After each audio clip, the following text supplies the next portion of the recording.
Hi friends, Satya green world में आपका स्वागत है। तो चलिए जानते हैं कि महाशिवरात्रि में शिव जी के ऊपर किन चीज़ों को नहीं चढ़ाना चाहिए। जैसा कि सभी जानते हैं, महाशिवरात्रि का पर्व आ चुका है। हिंदू पंचांग के अनुसार महाशिवरात्रि का पर्व फाल्गुन मास के कृष्ण पक्ष की चतुर्दशी तिथि को मनाया जाता है। वैसे तो मासिक शिवरात्रि का व्रत हर महीने के कृष्ण पक्ष की चतुर्दशी तिथि को रखा जाता है, लेकिन साल के फाल्गुन मास की चतुर्दशी तिथि को बहुत ही खास माना जाता है। इस तिथि को महाशिवरात्रि का पर्व पूरे उत्साह, जोश और भक्ति के साथ मनाया जाता है। मान्यता है कि इसी तिथि को भगवान और माता पार्वती का विवाह हुआ था। महाशिवरात्रि पर सुबह से ही शिव मंदिरों में भक्तों का तांता लगा रहता है। भगवान शिव को जलाभिषेक करते समय गंगा जल, दूध, चंदन, घी, धूप और बेल के पत्ते चढ़ाए जाते हैं। मान्यता है कि महाशिवरात्रि के दिन भोलेनाथ की पूजा करने से सभी प्रकार की मनोकामनाएं पूरी होती हैं। महाशिवरात्रि पर भगवान शिव की विशेष पूजा की जाती है। शिवलिंग पर बहुत सी चीज़ें चढ़ाई जाती है, लेकिन कई बार गलती से ऐसे चीज़ें भी चढ़ा दी जाती है जिन्हें शास्त्रों में वर्जित माना गया है। तो दोस्तों, इसको जानना बहुत ज़रूरी है कि क्या क्या वर्जित है।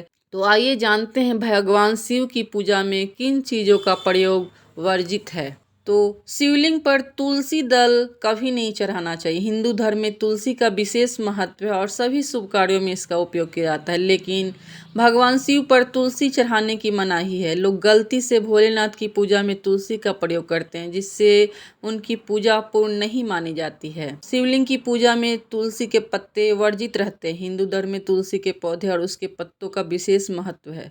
तुलसी का पौधा बहुत ही पूजनीय और पवित्र माना जाता है। भगवान विष्णु और श्री कृष्ण को तुलसी के पत्ते चढ़ाना बहुत शुभ माना जाता है। तुलसी को हरि प्रिया कहा जाता है। सभी प्रकार के पूजा अनुष्ठानों और शुभ कार्यों में तुलसी के पत्तों का विशेष महत्व है, लेकिन भगवान शिव की पूजा में कभी भी तुलसी के पत्तों का प्रयोग नहीं करना चाहिए।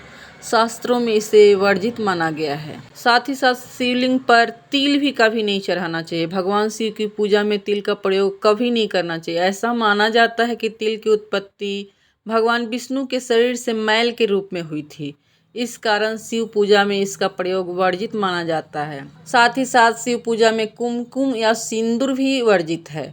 कुमकुम और सिंदूर सौभाग्य का प्रतीक माना जाता है, जबकि भगवान शिव बैरागी हैं, इसलिए शिव को कुमकुम नहीं चढ़ाना चाहिए। और इसके अलावा भगवान शिव की पूजा में हल्दी का प्रयोग भी वर्जित माना जाता है। शिवलिंग की पूजा में नारियल का भी प्रयोग नहीं करना चाहिए। शिवलिंग का कभी भी नारियल पानी से अभिषेक नहीं करना चाहिए। नारियल को देवी लक्ष्मी का प्रतीक माना जाता है, जो भगवान विष्णु से संबंधित है, इसलिए शिव की पूजा में नारियल का उपयोग कभी नहीं करना चाहिए।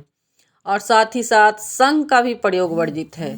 जहाँ भगवान विष्णु और देवी लक्ष्मी को शंख बहुत प्रिय है, वहीं शिव की पूजा में शंख की पूजा वर्जित मानी जाती है। दरअसल भगवान शिव ने शंखचूर नामक राक्षस का वध किया था, जो भगवान विष्णु का भक्त था। शंख को उसी असुर का प्रतीक माना जाता है, इसलिए शिव की पूजा में कभी भी शंख नहीं बजाना चाहिए। और भगवान शिव के ऊपर केतकी का फूल भी नहीं चढ़ाना चाहिए। भगवान शिव की पूजा केवल पानी के बर्तन और बेलपत्र से ही की जाती है, लेकिन शिव पुराण के अनुसार भगवान शिव की पूजा में केतकी का फूल चढ़ाना बहुत ही वर्जित माना गया है। तो दोस्तों, ये जानकारी आपको कैसी लगी हमें कमेंट करके ज़रूर बताएं, और अगर वीडियो अच्छा लगे तो हमारे चैनल को सब्सक्राइब कीजिए। Thanks for watching.